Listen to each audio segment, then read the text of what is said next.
So after almost a week of people telling me to watch Palm Springs, I finally watched Palm Springs.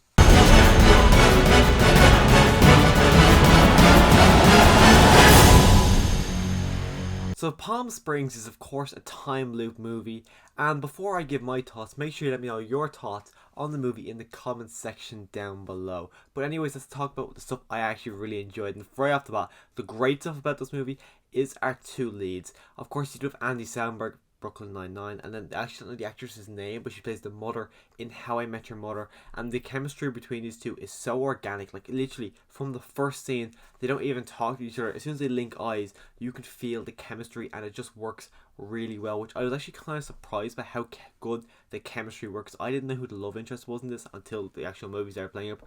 All I knew was this is an Andy Samberg movie. That's literally all I knew. So as soon as they locked eyes, I'm like, okay, yeah, that's the love interest right there, and it just worked really well. Their chemistry, honest to god, their chemistry is one of the best things about this movie. But not only their chemistry, the supporting cast in this movie is great. Of course you got J.K. Simmons, and it's hard to have a bad J.K. Simmons performance even in bad movies like your Terminator Genesis.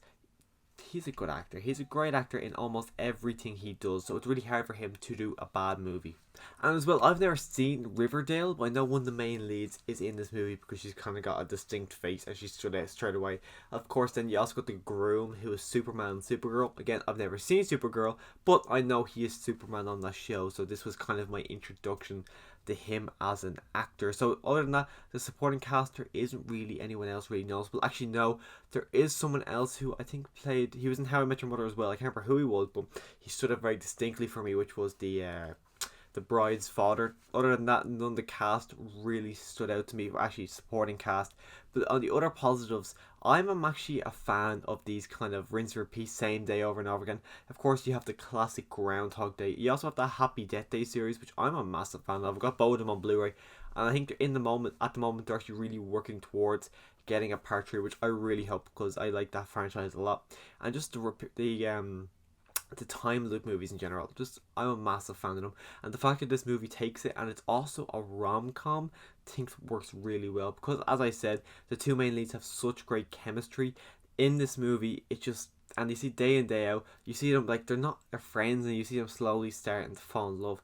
All of it just worked really well for me. And of course, it is a rom-com, so the question is going to be asked, is this movie funny? And yes, it is. It's really funny. Surprisingly, I laughed out loud a couple of times, which I don't ordinarily do with movies, and I was actually really surprised to hear myself laugh out loud because I was not expecting to do that going into this movie.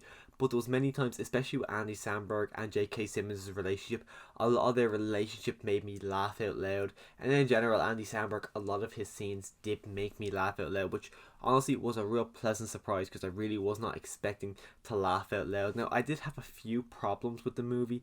Some of it was more of what happened with J.K. Simmons' character in the end. I'm not going to spoil it, but the way his kind of story ended, I was like, wow, wait, seriously, that's what you're going to do? You're not going to let him know anything? And that's kind of, wasn't really a fan of that as well. The movie starts with a sex scene, and I was like, okay, it's this type of movie. I was expecting it then. After seeing the sex scene, I thought it would be more of like an American Pie kind of movie, kind of just a raunchy sex comedy, which it really isn't. So I was kind of taken by surprise when it started off like that straight away.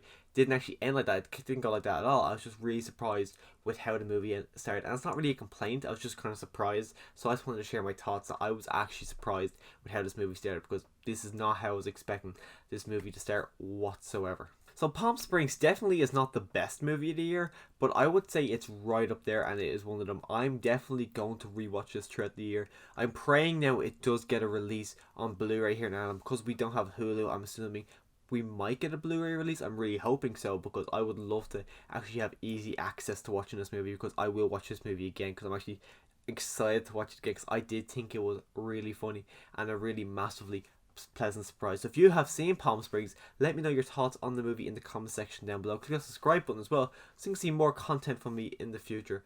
But as always, thanks for watching.